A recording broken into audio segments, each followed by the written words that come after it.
Alright, just so you guys know, on the YouTube end, this is like the 4th time I'm doing this intro. What is going on, ladies and gentlemen of YouTube? Welcome to the Datascape. I'm your host, ProdigyxCD. It's the newest Kingdom Hearts podcast on the block. Well, kinda new. I mean, like, we did this a year ago, but we haven't done it since pretty much. But we are back. I always plan to bring it back. It's just been a while. We're trying to figure some things out, figure out how to go about the podcast. One main thing I was in search for was a co-host, because I tried to do it solo for a little bit, but then I realized, you know what, it'd be a lot better to bounce off of someone who I know I mesh well with, someone who I talk to a lot. And we have my friend Noir Little Bomber here in the VC. What's up? The newest co-host of the Datascape. How you doing? Yo, what's going on, everyone? I'm doing great right now. Today, guys, we are mostly just going to be talking about Kingdom Hearts, the state of Kingdom Hearts right now. Kind of some leak stuff going on. It's a pretty eventful day, I'd say. Kingdom Hearts fans have had a very eventful past couple of months, and despite that, there hasn't really been much news despite it being eventful. I mean, we had the Steam release, which was a pretty big deal, but aside from that, it's mostly been leaks, people wanting Kingdom Hearts 4, wanting Missing Link. We're just going to talk about all of it today. Just kind of, it's been a year since we recorded this podcast. Let's just talk about everything that's happened. Summer of Kingdom Hearts 4, Missing Link. You want to start us off? Sure. I mean, when it comes to Missing Link, first of all, I'm just loving the whole Missing Link is missing memes. I think those are actually really funny. I made a tweet talking about how Missing Link's advertising is pretty genius, because, like, games missing, like, literally, it's literally the missing link right now. It's the missing link between Union Cross and Dark Road, and it's also missing from advertisement, from being released. Like, I don't know if they have the source code to Missing Link, because we have not seen the game. Like, it's been so long since we, well, not, it hasn't been so long. We had a beta in April, but a lot of us were hoping it would release in summer, because something came out from one of the developers. I don't know if it was Nomura or someone else who was a part of the team, but they were talking about how Missing Link could release, or they will be eyeing summer, spring, because of the warmer weather, which makes a lot of sense, because the game has a big GPS feature, which is probably the feature that I'm guessing is holding it back quite a bit. Not in a bad way, but just in a way that's making it take a little longer for us, even if not everyone uses the GPS feature. Because from my understanding, the GPS feature is pretty integrated into the game. Not meaning you have to walk around. You can do the GPS feature and do all that from home. That's what they said. But this feature, from what I've seen in the betas, the people who have played it, it is pretty innovative, and it is pretty, like, it's a lot. Like, it's a pretty crazy feature. Like, it actually is scanning, like, your environment and, like, putting heart list and everything around. Like, I saw, like, the buildings are trying to replicate, like, Google Maps or something. So, like, if, I don't know, if you're, like, in an apartment or if you're in, like, a neighborhood, like, all the buildings near you will kind of be similar to that. I don't fully understand how that works. It's like some crazy technology stuff, but they're going crazy with the GPS feature, and I'm assuming that they're probably running into a lot with that. Or, like Nomura said, I believe last December, they're just going above and beyond for this game. Like, they are doing quite a lot. We got like 20 minutes of cutscenes out of the beta. Back in the day, that would have been just a Union Cross update, but we got that in a beta, so I'm hoping that when Missing Link comes out, we have a decent chunk of story to get through. And they said they were going to try and give us a decent bit of story, but we don't have high expectations. We're not expecting the story to go super crazy, like, right from the get-go. We're still expecting to have the whole update cycle that we did with Union Cross and Dark Road.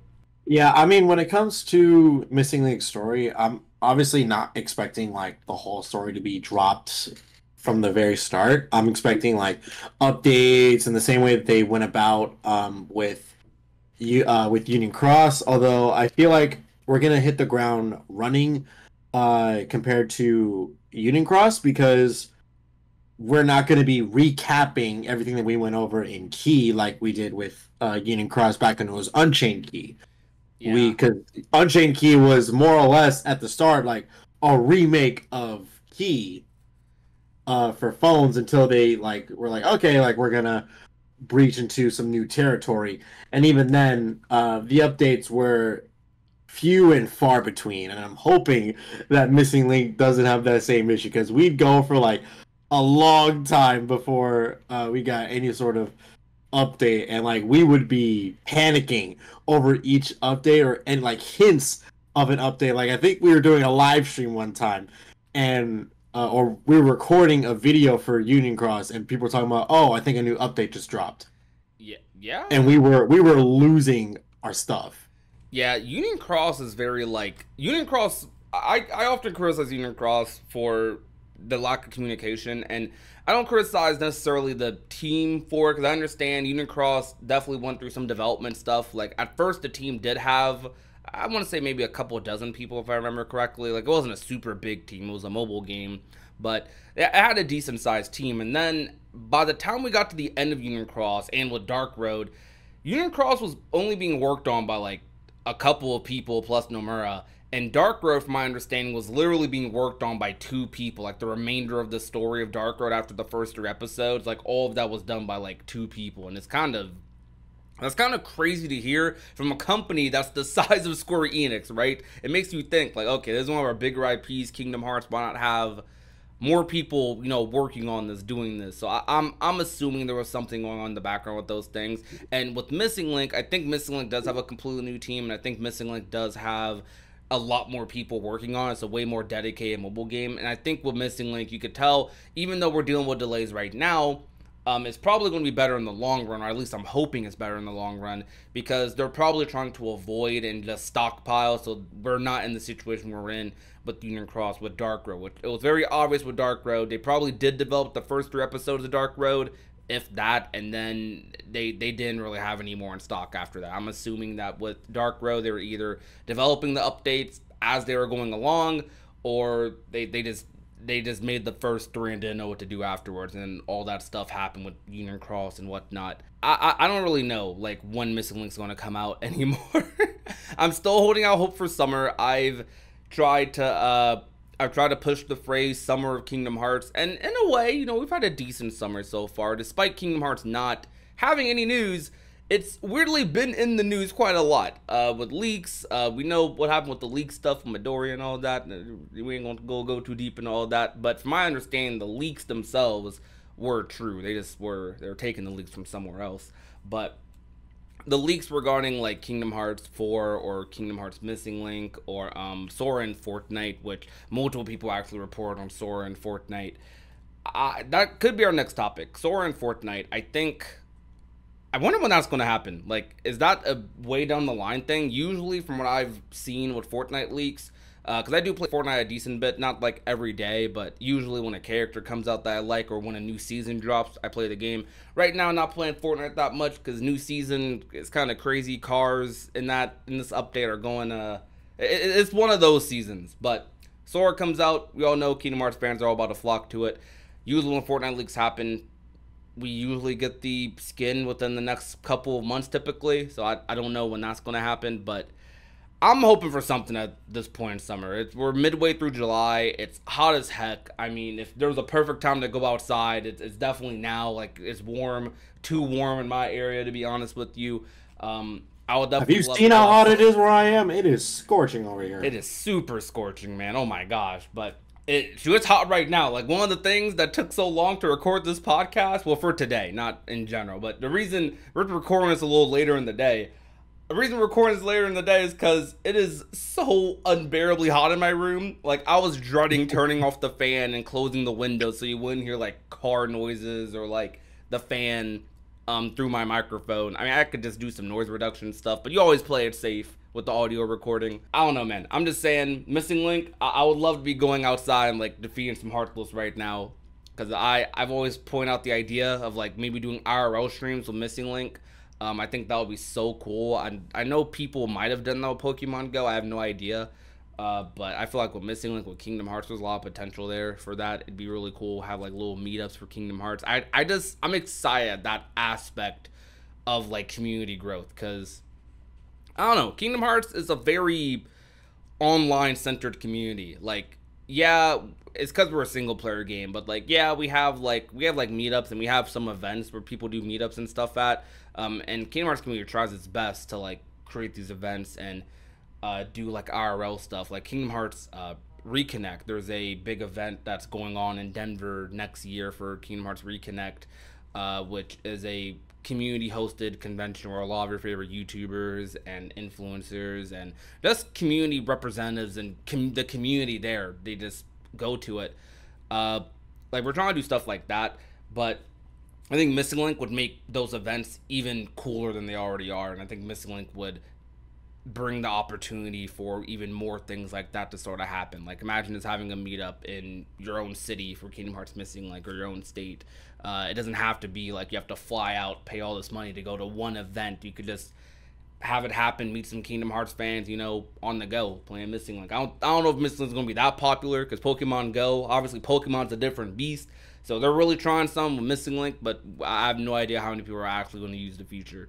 I feel like people are going to use the IRL stuff with Missing Link, like not like go out of their way to do it, but like if they have to go out to do something, like they're going to be like, oh, might as well, you know, because I'm already out and about. Because I know a lot of people that did that with Pokemon Go. Like they weren't going out all the time and playing Pokemon Go like for the sake of doing it, but they were instead doing it if they had to say like go to the laundromat or go to the grocery store. So I feel like that's what a lot of Kingdom Hearts players are going to do. There's going to be like a handful of times where maybe like, oh, there's a park nearby, or there's a nice little area for me to walk in. You know, I might as well take a nice little walk out there. But I don't think that majority of us are just going to be actively going out all the time, especially when we have the option to just do most of the things at home. Yeah, I think that's a fair point because I'm not gonna lie, even though I mentioned outside stuff, I'm gonna try to do it personally. Like I'm gonna try and test it out, see what's going on with that. But I'm mostly here for the story. The number one thing I'm here for with Missing Link is the story. The gameplay actually does look pretty good. Like it definitely looks way better than Union Cross, way better than Dark Road, way better than Dark Road. I'm gonna emphasize that even more. Dark Road's gameplay, I don't know why they made Dark Road an idle game, and it's still an idle game. I don't understand.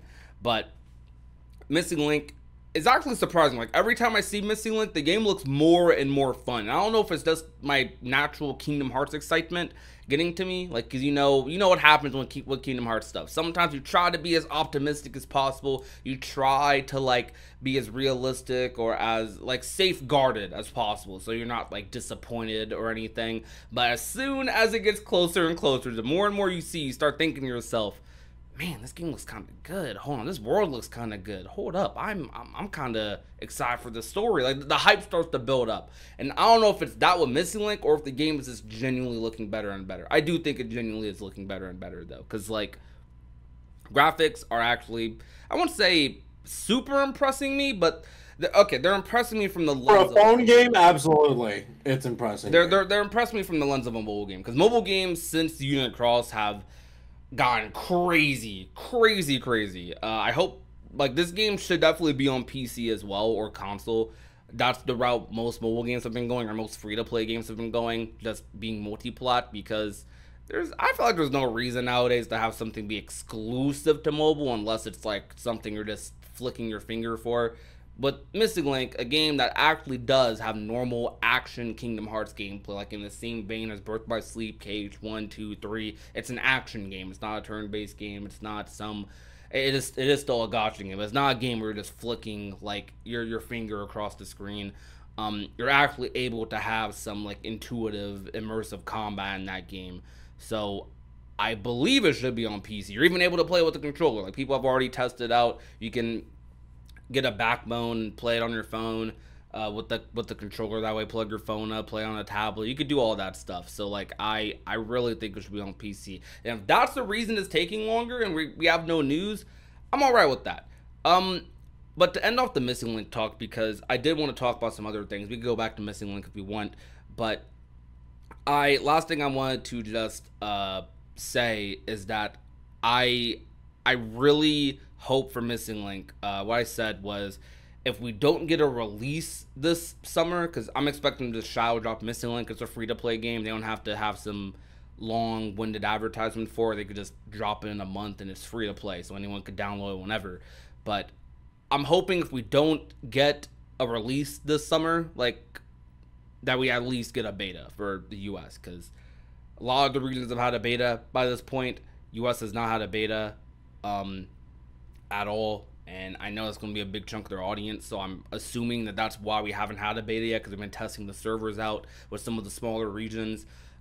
So having a global or just a straight up US beta will probably give them the final info they need as to how to deal with the server issues that might arise. So I'm hoping we get a beta this summer at least. Do you think that's possible? Just a beta, open beta for US? Yeah, I think so. I'm a little thrown off as to why they never had a beta for the US yet. I think it's But the server stuff. Like they're just taking time, trying to be precise with it, I guess. yeah, but I get the feeling that we're gonna get more information about not just Missing Link, but Kingdom Hearts 4 or anything else Kingdom Hearts related, like closer to Tokyo Game Show. Because I know Square Yeah, Enix likes to do like their announcements in bulks. they definitely do. I mean, a lot of us are hoping for Kingdom Hearts 4 to release in 2025. It's looking more likely to be 2026 based off of rumors, based off of leaks. And 2026, I think, is a fine release date. A lot of people went crazy on Twitter when they saw 2026 being the potential release window for Kingdom Hearts 4. Like, I don't think that's that big of a deal. Like, to me, that perfectly aligns it with and like that's a 4 year period between the announcement and release date. And while optimally you would like to just have a game announced a year or two before it releases rather than 4 years beforehand, I don't think it's anywhere near as bad as Kingdom Hearts 3, where Kingdom Hearts 3 was announced in 2013, hyped up well before that, but it was announced in 2013, then didn't release until early 2019, putting it at like a little over like about 5.5 years. Like, I It don't think was that's it that was bad. I don't think yeah, 4 years is like that bad at all. five and a half, yeah. Yeah, I don't think 4 years is bad at all for a Well, Kingdom Hearts play, at least, especially for a number title. At least at this stage in Kingdom Hearts' development, it's long been gone. Like we have not been in the Kingdom Hearts 1 and 2 days for over 2 decades. So like you're not going to get 2 year release windows between Kingdom Hearts games anymore, at least not with like numbered titles. I do wish though that instead of games like Missing Link, we did have like side titles like Birth by Sleep or Dream Drop. That is something I very much so miss, and I think that's what makes the wait a little harder for people. Um, but Square Enix, like, we don't really know what's going on over there. We don't know if the restructure is affecting, like, the development of Kingdom Hearts 4, or if Kingdom Hearts 4 is kind of unaffected by it. Because when you look at these financial reports and when you look at these, like, statements that come out from the company, you don't really hear anything about Kingdom Hearts or from the Kingdom Hearts team, which is really bizarre, to me at least, because you always hear about Final Fantasy. Final Fantasy is always brought up. Dragon Quest is always brought up. A lot of their other IPs are brought up, but Kingdom Hearts usually isn't. And an easy reason for that is probably because Kingdom Hearts is owned by Disney. So even though it's an in-house Square Enix product, Disney is the main license holder, so they probably don't have the... I guess there might be a legal reason they don't like talk about that when it comes to financial reports and stuff. They don't talk about that because it's Disney owned. So it's like they have to talk to Disney and maybe release some more exclusive info about stuff like that.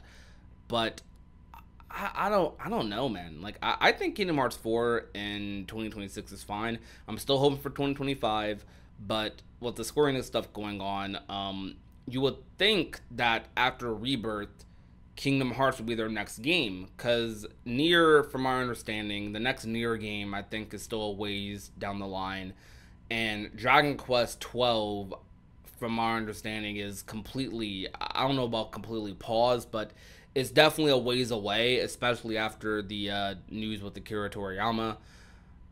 Kingdom Hearts 4 should be next in the pipeline. That it should be.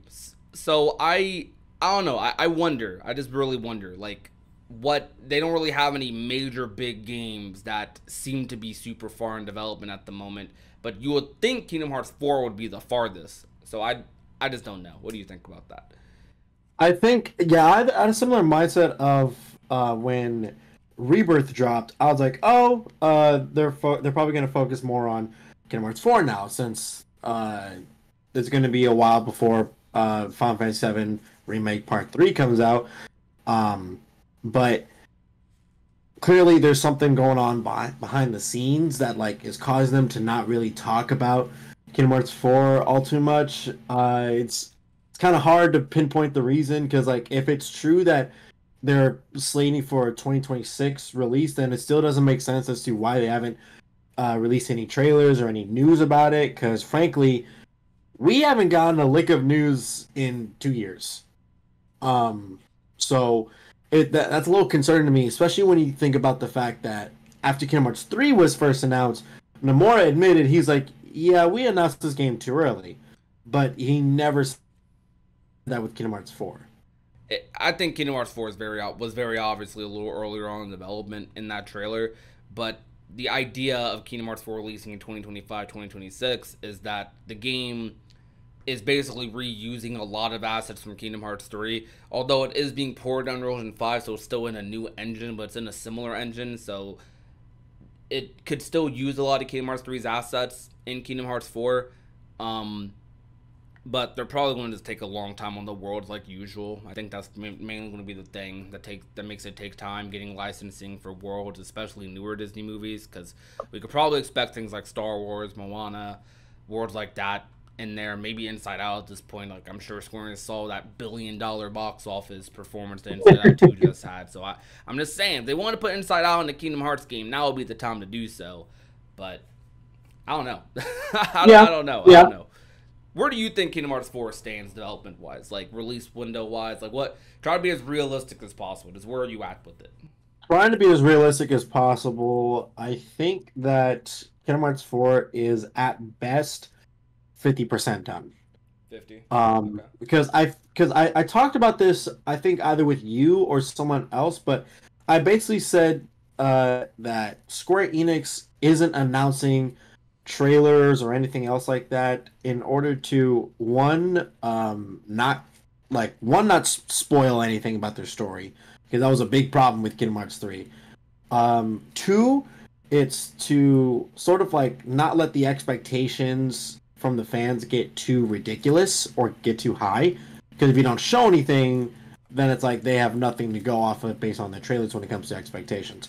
Yeah. And 3, it will help them with focusing more so on getting the game out rather than we need to make sure we have something to show off in a trailer. Yeah. I think that's definitely their focus right now. So when we look at Kingdom Hearts in the state it's in right now, I'm not trying to dramatize it by saying the state it's in right now, because it's not like we're in some... People like to throw out the term development hell for like these games. People throw it out for Final Fantasy 15. People throw it out for Kingdom Hearts 3 a little bit. The actual like industry term for development hell is usually when a game just gets constant setback. Missing Link would probably be a game that'll be more aligned with that right now. We don't know if that's the case for Kingdom Hearts 4.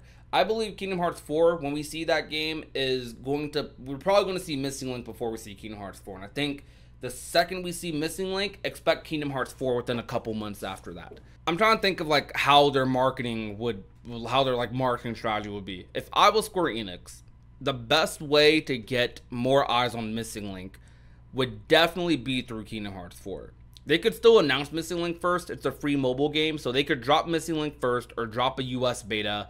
And to advertise the US beta, or to advertise this Missing Link more, drop a Kingdom Hearts 4 trailer not too long after that, and just advertising it on the trailer, similar to like what they did with 1.5 with Kingdom Hearts 3, similar to what they did with Union Cross with Kingdom Hearts 3.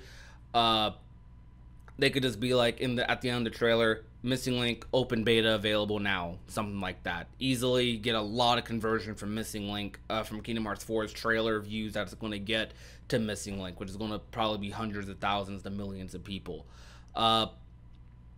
That's what I'm thinking. That's why a lot of us are eyeing Missing Link, because Missing Link we see as like the gateway, like the opener to like the Kingdom Hearts 4 floodgates. So I'm really hoping that we see Missing Link this summer. So one thing, guys, that I used to do with John was like whenever there would be an event coming up, like Tokyo Game Show or whatever, I would go to a Japanese Square Enix Kingdom Hearts playlist, and I would see like, oh my god, they have 2 videos that are hidden. Oh my god, that must be a new trailer. I've been hearing that for like 4 years, bro. I used to say that for years. All the time. I've been seeing that for years. The 2 unlisted videos in the Japanese playlist. Now, if I ever got hired by Square Enix, that might be one of the first things I look at. the 2 unlisted videos. No, I would absolutely have to know. I'm like, okay, I need to know what has been plaguing my curiosity for like 4 freaking years now. I ain't gonna tell anyone. Don't worry, Square. If you ever hire me in the future, if I'm a future employee, I don't want to tell no one. I'm just for myself. I'm a no. All right. I'm a just no for myself. I promise. No promises from me.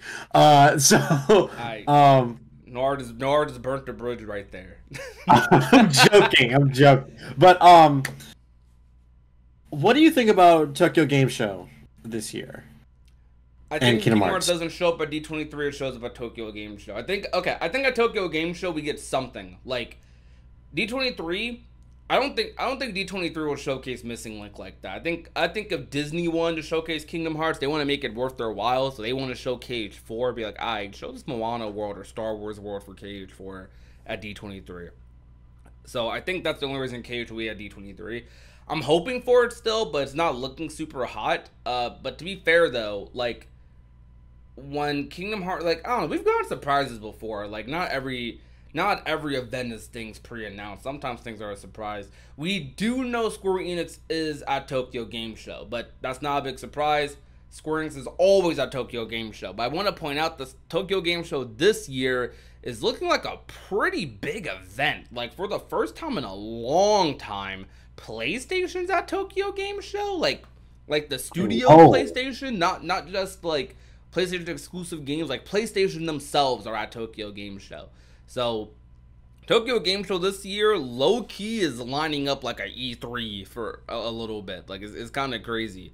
I think Kingdom Hearts shows up in some capacity at Tokyo Game Show, whether it be Missing Link being playable at like a Tokyo Game Show booth because they've had mobile games playable there before, or it's a re-reveal of Kingdom Hearts 4. I think we see some goodness at Tokyo Game Show. That's like the absolute latest. And if I'm wrong, it is what it is. But if I'm wrong, I don't know, man. I just don't know. Now, I guess Game Awards after that, because Jeff Keighley did visit the Square Enix studio earlier this year, and we know Rebirth or Remake Part 3 is a while from now. So Square said they're already working on Rebirth. Part 3. Yeah, they are. They're already working on Part 3. But they've been working on Kingdom Hearts 4 even longer. But I think that Game Awards could be likely, but I don't know. Like I even said with Summer Games Fest, like I low-key started getting into the hype with Summer Games Fest as we got closer, but like a month before Summer Games Fest, when it was further out, I was pointing out how Kingdom Hearts has never shown up in any capacity at a Jeff Keighley event, and that is true. Like Jeff Keighley is a Final Fantasy guy. I don't think Jeff Keighley plays Kingdom Hearts. I don't know if Jeff Keighley plays Kingdom Hearts. Does he even know what a Keyblade is? He probably does, but I'm sure he's played KH1 or 2 or something, but I'm sure he's not like some big crazy Kingdom Hearts fan. I'm sure he's more on the Final Fantasy side of things when it comes to Square Enix, or even outside of that, he's probably just more into like, you know, American studio / Kojima games. That's gonna be my assumption though. But I mean, Jeff Keighley is a gamer though. I'm not gonna disrespect Jeff Keighley. We love Jeff Keighley. I love what Jeff Keighley does for the industry. I think I just don't know if he's a Kingdom Hearts fan. So I'm gonna ask if Jeff Keighley somehow sees this podcast or a clip of it. Are you a Kingdom Hearts fan, Jeff Keighley? You play Kingdom Hearts? Let's talk Kingdom Hearts one day. But yeah, like KH4 at TGS. I'm gonna put it out there. I think KH4 can show up at TGS. It's TGS. I think is in like the first week of September, if I'm not mistaken, first or second week of September. Now, I might actually faint if like they show Kingdom Hearts 4 and I see like playable Kairi. I think Kairi has a decent chance of being playable. I do. I would prefer that she had her own full-on title. Same. Hey, Melody of Memory though, bro. No, we don't count that. Nah, Melody of Memory. It's crazy. The Melody. You literally play with her twice in an automated thing. You don't have to press a button, bro, during the time you play the main game for Melody of Memory. How crazy is that? Like, right, and like Square knows at this point that we want to play as her. They know at this point.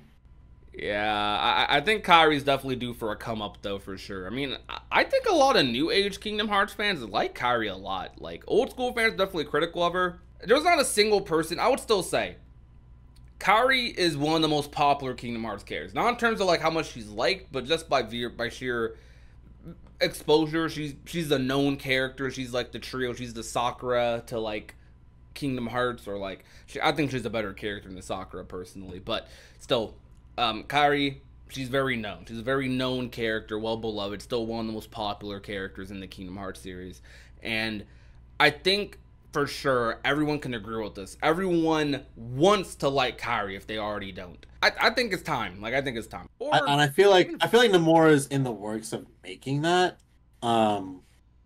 It's just a feeling I have where like the way he set things up for Kairi. I know that like with Kingdom Hearts 4 we're gonna get like a lot of stuff for all of the main characters because it's a number title. That's just what happens. But I feel like he's starting to get into this similar arc that Kairi had for this new saga that Riku had in the last saga. Because like I think we can all agree that the last saga, like a third to a half of it was just like Riku's character arc. Yeah. I think Riku's character arc is Kingdom Hearts 1 all the way through Dream Drop. KH3 was like transitional for Riku. I think that's a transitional game for him. Yeah. But I would definitely not just like seeing playable Kairi, but and I've mentioned this in like videos before about what worlds I want to see in Kingdom Hearts in the future. I want to see the Wasteland from Epic Mickey. I do not remember much from that game. Aside from the game was cool as heck, gameplay felt nice. I don't remember any specifics like names of areas or nothing. So I'm very excited to play. What's it called? Rebrushed, I think that's what they're calling. Yeah. Master. Yeah, I'm very excited for that. I'm definitely like playing that. Epic Mickey's story is almost on the same level as a Kingdom Hearts game. Is that is you for real? The story is that good. Like the story is that good. Okay, all right. Especially since like we're now getting into this unreality, like separate reality sort of thing. So Oswald could be the Mickey Mouse of his universe. Yeah, I was thinking about that. Like, I wonder what the gimmick of Quadrom's going to be. I mean, it might not be super gimmicky at all, but I do think that they're going this parallel universe route with Quadrodom because they referred to it as the other side, or at least that's the name they had for it before we knew of it as Quadrodom. And they're clearly establishing some sort of parallel between Sora and Yozora. And the main reason I use for this, their main reasoning, is Yozora saying Kingdom Hearts 1's opening quotes at the end is a very clear indicator that he is supposed to be some sort of parallel of Sora, right? How, well, to what specifics, I don't know, but I think he's definitely some sort of parallel of that character. We could see some crazy stuff, man. I think we could see some super crazy stuff. Like, what if we see, like you said, Oswald in that world? Some people have thrown out the live action elements of Disney movies being in there. I don't know if I'd go that far with it, because to be honest, we've already had live action stuff, so I mean, we have live action stuff, but not even just that. I mean, a lot of people are pretty critical of the live action movies. Like, even if they do good in the box office here and there, a lot of people are very critical, and the actual reception of those movies aren't that crazy. For some of them, they're good. Like, Aladdin's really good. I think Lion King is technically the highest grossing animated movie of all time. The live action Lion King, quote, even though it's not really live action, it's mostly just CGI. But even seeing that interpretation of Lion King, I don't know how people would like respond to that. Don't get me wrong, Kingdom Hearts as a game could do those movies and do those properties better, but I still think it'd just be way safer to just do other worlds you haven't done before. So like, let's say Moana's world isn't typically part of like the realm of light, but it's part of the realm of Quadron, whatever they call this universe, right? The realm of unreality. Star Wars isn't typically part of Kingdom Hearts, because let's be real, if Star Wars was in Kingdom Hearts in a normal way, Star Wars is a galactic like thing, and I don't know what they refer to worlds as in Kingdom Hearts, but worlds in Kingdom Hearts are essentially treated as like their own planets, as exploring the world, the galaxy, right? Well, I think the way that it was explained was that every world has its own, it's especially like its own universe in a sense. So yeah, like pretty much. So like for example, if you go to Deep Jungle, yeah, you're in like the Deep Jungle world, but you could visit like China or the Americas in Deep Jungle, but it's strictly to the world and the world properties of that world. Yeah, we're getting like I feel like those are technicalities a bit because like those are things that you probably theoretically could do in the Kingdom Hearts universe, but they'll never be explored because it wouldn't make sense. Like you're not going to visit like Mulan and Deep Jungle are never going to be like connected in a literal sense because they're they're still separate properties. You know what I mean? Yeah. With Star Wars, what they could do, I guess, is they could just be like a the whole a galaxy far far away thing. I'm a big Star Wars fan, by the way, super huge Star Wars fan. That's one of my most wanted worlds in Kingdom Hearts.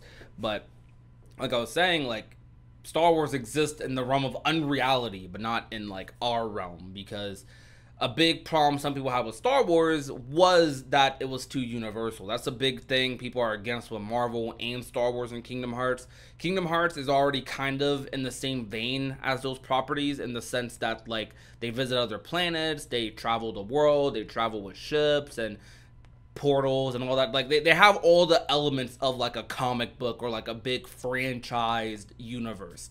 And we don't often see universes colliding in that sense, you know what I mean? Unless it's through the lens of a parallel universe, a parallel dimension. So Star Wars and Kingdom Hearts, like, it's going to be weird having one center Star Wars world. It'll probably be like, I don't know, it'll probably be divided, like in a similar way to Deep, like, I don't know how to describe it. Like, you'll probably visit Endor in Kingdom Hearts 4, and then I don't know, you'll go on a ship. You'll take some portal or something to the Death Star where you'll fight Emperor Palpatine and Darth Vader with Luke or something. And those will just be two rooms or two aspects of that world, but you'll still be able to explore a lot of Endor. But I know a lot of people would love to visit other areas in Star Wars, like Tatooine, like some of these other planets. I don't remember every planet name in Star Wars. I'm a big Star Wars fan, but I don't remember every single planet name. I've been on a little bit of a Star Wars detox the past 2 years because I haven't watched Endor. I haven't watched this new show Acolyte. I haven't finished Bad Batch season 2 yet. The last thing I watched Star Wars related was Ahsoka, and I loved Ahsoka. It was everything I was waiting for. Actually, I said 2 years. It's only been like a year since Ahsoka, but yeah, it's been like Ahsoka was the last thing I watched that was Star Wars related. Loved it a lot. Can't wait for season 2. But with Kingdom Hearts, I think they're just going to go that sort of route with it. I don't know. No, we could talk more about worlds, I guess, then. So what worlds do you think are going to be in this parallel universe? So I've already gone over the Wasteland. Yeah. I feel like if we were to, in Kingdom Hearts 4, go back to Sora's reality, then that's where I think we'd see worlds like Moana and Brave, because You're right, the princess. I genuinely believe that Moana and Princess Meredith and Princess Tiana are all going to be like Princess the new Lord. Seven Hearts. Yeah, we have 3 more. So you're right. Like I do think those worlds could probably be in the realm of light. I wonder though, because like if Sora's not in the realm of light, how are we going to visit those worlds and how are we going to go about that? Because I've talked about this in a video. I'd love to mention it. go ahead. So I mentioned that I suspect that the start of Kingdom Hearts 4 is Sora's mark of mastery that he does under like the Master. Since we know that the Master's in Unreality, and based on dialogue that we hear from Baldur at the start of Kingdom Hearts 4, it sounds like Sora is to world hop or jump world lines. So that could be like a technique that he learns to do during that Mark of Master exam, because and I point out that's why we see Charlotte Zia in with him in Unreality until the fighting starts, because she's there as soon as he wakes up in Unreality in his apartment, but she's nowhere to be found when he's fighting the dark side. So I get the feeling that Sora is learning how to jump world lines himself, which Lushu has stated that's an ability that only Keyblade Masters can do. Jump world lines. That's interesting. This this is the video I'm currently in the making of that I mentioned. I've mentioned this in a couple of videos though. One of the most interesting lore details of Kingdom Hearts is the aspect of worlds kind of having their own timelines to a degree. Let's go back to talking about like when exactly we think we're going to see Kingdom Hearts 4 next, because we haven't fully talked about that. We've talked about with TGS, but like what do you think we're going to see in that trailer, and like what are the likelihoods, like plan A's, plan B's, plan C's? So I think plan A is Tokyo Game Show have a let's say a 5-minute trailer, because I think that's a decent size for a trailer, right? 5 minutes? Okay. 5 minutes? Yeah. I don't even think we had KH3 trailers that are 5 minutes till like the final battle trailer. I feel like that's kind of long. I think like anywhere between 3 to 5 minutes, like that's what it's gonna be, and it's gonna be like half story stuff, giving you an idea of what's gonna be happening in Kingdom Hearts 4, and like the other half is like gameplay, and not just regular gameplay like, oh, these are some of the worlds and like this is Sora fighting like the enemies in that world, but rather it's going to be showing off like the new gameplay aspects, like how early Kingdom Hearts 3 trailers, it was mainly just showing off like how the combat flows and things like the attraction flows and Keyblade transformations. Yeah. I'm down with that totally. I think the next trailer, I think TGS or random time period. If it's not TGS or D23, I think it releases randomly, like on their own time, their own place, their own decision. Because that can happen still. Like, games are not as reliant on gaming events, you know, even though it is an easy way to get more eyes on something. I think Kingdom Hearts isn't one of those properties that needs to have like a big showcase at a gaming event. They're gonna show it off when they want to, because like, you know, it's Kingdom Hearts. A lot of people who are going to buy Kingdom Hearts are going to buy Kingdom Hearts anyways. Now, regarding new people, maybe they need the game events, but even then, Kingdom Hearts goes pretty hard with advertising when it wants to. Like Kingdom Hearts 3, remember there was a period with Kingdom Hearts 3 where we did not get trailers for a while, and then I'd say basically after 2018, like after late 2017, we just got trailer after trailer after trailer after trailer. It was kind of too much, to be honest with you, but they were advertising. Yeah, like the final battle trailer was a bit much. I'm gonna be real. Best trailer in Kingdom Hearts, but also worse. Like it's the best worst trailer in Kingdom Hearts. That spoiled. Like, I don't think, as a concept, I think it's very flawed to have a trailer that's specifically about the end of the game. Like, for a story-based series. Like, that is not, no, that's not it. Like, imagine if Endgame did a trailer exclusively showing, like, the final battle in Endgame. Like, what? Like, yeah, they showed like a tiny scene in Endgame, in one of Endgame's trailers. And Endgame would go on, given it's Marvel, different, very, very different circumstances and very different leverage position, because they were hot off of Infinity War. But Endgame, I think they didn't even release that many trailers, right? And it still became one of the biggest box office movies of all time. I think it's at number 2 still right now. Was number 1 for a while. I think I didn't watch too many trailers for Endgame because I was like, I don't really want to worry about trailers. And I just went straight into the theaters as soon as Endgame dropped. But I think there was like an issue that Square Enix had, and like I feel like they've gotten better at this, where they would just show too much in the trailers. Like, they'd be more focused on the hype from the trailers, rather than like, are we ruining the experience for other people? Yeah, I agree. Square definitely needs to be more cognizant of that with Kingdom Hearts 4. I think with Kingdom Hearts 4, I want one story trailer that shows the general understanding of what's going to be happening. If they could help it, I don't even need to see Yozora in Kingdom Hearts 4. I don't need to. Maybe we see the Master a little bit, because we all know the Master's a villain, but Yozora could just be a mystery, because we already know Yozora from the secret ending's a big deal. He doesn't even need to show up in future trailers, honestly, because, you know, like, we know he could be in Kingdom Hearts 4, or he could be in Verum Rex. I don't know, but we know he's going to be involved in some way, shape, or form. I think keep the mystery and the story surrounding Yozora as much of a mystery as humanly possible, while still making sure the game gets its sales figures.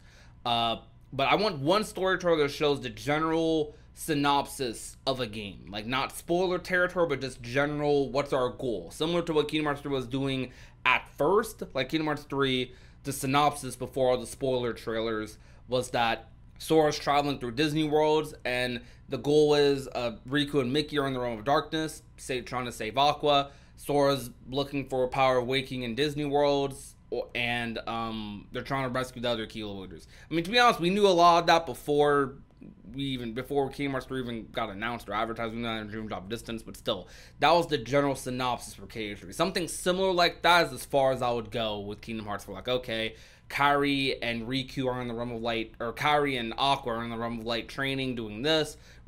Maybe, honestly, you could keep Riku a mystery if you want, but Riku and Sora and Quadram doing this, and don't show any major story details or events or nothing like that. Like you can maybe show some stuff at like the halfway point, because I feel like Kingdom Hearts 4 will have like a solid halfway point, like Kingdom Hearts 2 had. But, like, that's it. Keep the mystery there. That's all I want. Because my favorite thing about modern-day Kingdom Hearts is that the mystery is back. And I've said this multiple times in multiple videos. Mystery was kind of gone from Kingdom Hearts for many years. And when I say mystery, I want to be specific about this. Because I don't mean that there isn't, like, any new discoveries or any theories to be had, any speculation. Union Cross is full of mystery, but mostly regarding Kingdom Hearts 3, the Dark Seeker saga, there hasn't been mystery for a while. And to be fair, a part of that is because of the wait for Kingdom Hearts 3. Like, after Dream Drop, we were mostly just waiting for Kingdom Hearts 3 for a while. But, like, we knew for borderline a decade how Kingdom Hearts 3 was going to kind of play out. It was less of what's going to happen and more so how's it going to happen. It wasn't if Roxas was going to return, how is Roxas going to return. In Kingdom Hearts 3, one thing I'd like to criticize is, did you know a big mystery coming out of Dream Drop Distance was who were the organization members? Who were the 13 Darknesses? Kingdom Hearts 3 revealed all of them before the game came out. Do you know that? You probably did, but like, did you realize that they revealed all of them? They revealed every single organization member. Oh, I counted, so I knew. They kept some. As a matter of fact, actually, hold on. I remember making a video, but like a couple months before Kingdom Hearts 3 came out, and I mentioned how there's too many Seekers of Darkness, which did add a little bit of like, okay, who's the actual Seekers of Darkness? Because I remember they showed so much that there was like 15 of them. Like, how do you show more than the 13? That's how spoiler territory they were in. Anyways, sorry about my rant about Kingdom Hearts 3 trailers.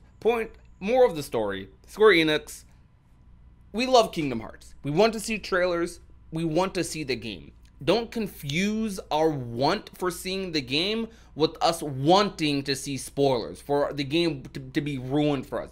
We want to see enough so that we have context to our excitement. We're going to buy Kingdom Hearts 4 anyways. If you never show another trailer, I'm probably going to buy Kingdom Hearts 4 anyways. However, Day one. However, not everyone's like me. There's some people who definitely want to preserve their story experience. I still want to preserve my story experience. So when I want to see trailers, I want to see just how cool the game's going to be. So I can know that I'm excited for this cool chain thing that's going on in the game. There's this chain air step move Sora has where he's like, I don't know, Spider-Man swinging on stuff. I don't know what the mechanic is. But still, I just want to see like more of that. Maybe a little more gameplay. Don't show me the last world. Don't show me the final world. Don't show me Chirruthy, and don't show me anything equivalent to like any spoiler stuff in the game. We want the core, the surprises to be surprises. Don't tease the surprises. Don't even hint at the surprises. You can tell us there's going to be surprises in an interview, but don't show the back of Rox's head like you did in the trailers. Don't do that. Oh, that made me mad. Exactly. Don't do stuff like that. Like, we don't need to see that. We don't need to see that.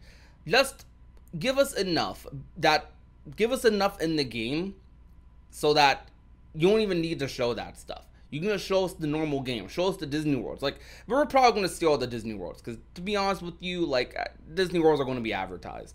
I don't like that modern day. I don't like that Kingdom Hearts shows all the Disney Worlds.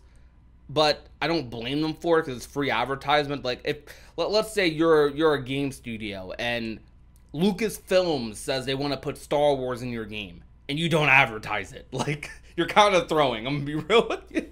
You're kind of throwing sales wise. Anyways, Square Enix preserve the game for the fans. All right. End statement.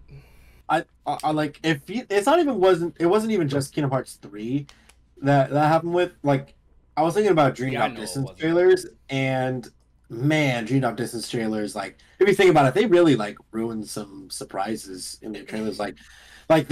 You had no idea if you went into the game without looking at any trailers. You have no idea that Master Xehanort was going to show up at the end of the game. You would have no idea about that, but the trailers ruined it. Yeah. You know what? I should look back. I should do that. I should look at every Kingdom Hearts trailer for a game. I've looked at the first trailers for every Kingdom Hearts game.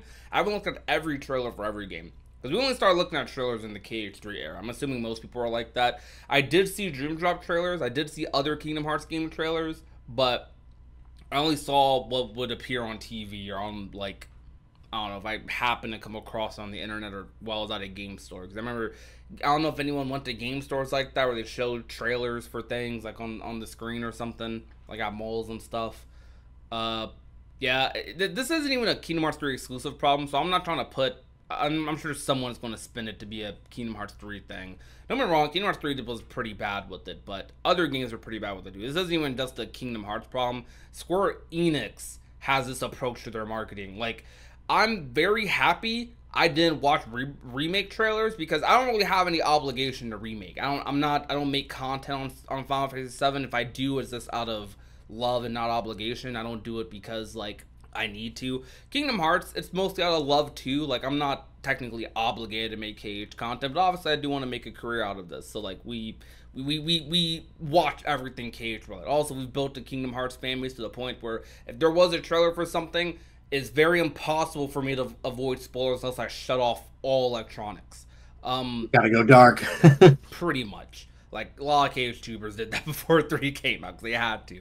But, yeah, like, well, remake, they showed so much of remake, bro. Like, I went back and looked at the trailers after being in the game. Oh my gosh, I'm glad I didn't look at anything. Like, jeez.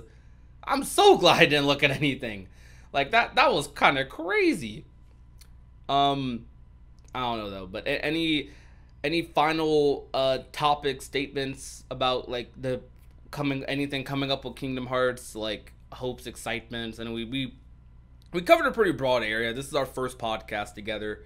Honestly, this is all just like built hype for me for the next Kingdom Hearts trailer because I'm just like, I'm excited for it. I know we talked about Kingdom Hearts 4 a lot, but we're still also excited for Missing Link. Like, me and Noir, we were in the lab for Union Cross Tears. I remember I'll be up playing Genshin. Genshin had come out, like, Genshin was out at this point, like, Genshin had first came out, and I'll be playing Genshin, Noir will be in my ears, just, like, yelling about Vanitas being darkness, and all these theories about Union Cross, and I'd be yelling at him back, like, no, Vanitas is not darkness. I didn't think Vanitas was... Oh, you hated that. You absolutely hated the way they did it, though, the way they did it is a lot better than how, like, others were saying it, though. Like, the way... Okay, because that was before we knew the darknesses were, like, in part. You know what I mean? Like they were pieces to a greater whole. That was back when we only knew of one darkness. We thought the darkness was, like, just the villain. There was this one darkness entity. And people were saying Vanitas was, like, him, like, the #1 guy, like, Xehanort level stuff. Like, that I didn't agree with. I don't want Vanitas to be, like, the main true villain of Kingdom Hearts or something. Now, Vanitas being a darkness that's part of a greater whole, I'm cool with that. Because he's still a part of something, and it makes him a little bit more important, a little cooler to reflect on. But, like, him being, like, the big bad guy is lame. Like the guy against the master is lame to me, at least. Though still technically you can make that argument. Oh, speaking of Vanitas being darkness, I gotta point out Dark Road. That scene where Xehanort was, like, messing with Vanitas is one of my favorite scenes in Dark Road. I just wanted to point that out. I love that scene so much. I love how, like, Vanitas had tried to, like, assert himself in front of Xehanort during the end of Dark Road, and Xehanort was like, Don't get it twisted. I will fold you sideways if you try to disobey me. Exactly. I love that about Xehanort. I don't know. I love Xehanort, man. Oh, it's weird because Old Man Xehanort is probably the. I don't think he's the weakest personally, but a lot of people view him as the weakness. Like he's the least cool one. Like you have this old man compared to like all these, cool anime looking villains. Like I don't know. I like Old Man Xehanort. I like all the Xehanorts. Like they're all cool. They're all raw to me. I think this is a good place to end it off. I want to say to everyone, I hope you guys enjoyed Noir as the co-host for the podcast, because you will see him for 90% of the episodes in the future. We're going to be doing this thing together, doing the Datascape. Perfect co-host right here, because I need a person who was a friend and also someone who likes Kingdom Hearts as much as I do. That was the main part. Like, trying to think of someone who can yell about Kingdom Hearts as much as I do, who I also talk to frequently. And Noir fit both of those categories. And before then, we just kind of took a bit. Timing just didn't line up to record, but now we record the podcast. We're out here. If there's any like little first podcast together jitters, it's alright. Well, they'll all iron out. It's been a while for me too, just speaking for an hour straight off the dome, off the cuff. Like we're just kind of, I don't know, we're just vibing. But hopefully we see some new Kingdom Hearts 4 stuff soon. Hopefully we see new Missing Link stuff soon. Hopefully we see Sora in Fortnite, because I would actually be hyped about that. I'm a big advocate, as you guys know, if you watch the live streams, watch the videos, I'm a big advocate for Kingdom Hearts doing more collaborations, because Kingdom Hearts is a crossover property inherently, yet Sora doesn't do many crossovers. Like, it's Give me a Keyblade pickaxe and I'm satisfied. Keyblade pick, hey. There we go. Like I'm keeping the Keyblade pickaxe on forever and ever. Like either Kingdom Key as a single pickaxe or like Old Keeper and Oblivion as like the dual wielding things that they have. Do you think they'd add that? You know what? They probably would add that. That would be goated. Are you kidding? Dude, wait, hold on. We're gonna get. You know what? Because it's not that's gonna be Sora. It's gonna be a Kingdom Hearts pack. Like they're gonna do Sora. They're gonna do like a Roxas and the Orc Coat bundle with like the cage too. Oh. Okay, hold on. We need Kingdom Hearts and Fortnite. I'm getting hyped now. I'm getting hyped for Fortnite skins. All right. Anyways, thank you guys so much for coming out to the podcast. I hope you guys enjoyed this episode of the Datascape. We will see you guys next week, because this is going to be a weekly podcast, or we're going to try to make it weekly. I mean, let's just say weekly for now. Weekly until seen otherwise. We'll put it there. But with that, this has been Prodigy. I'm Nora Low Bomber. And we will talk to you guys soon. Peace out, you guys. Bye.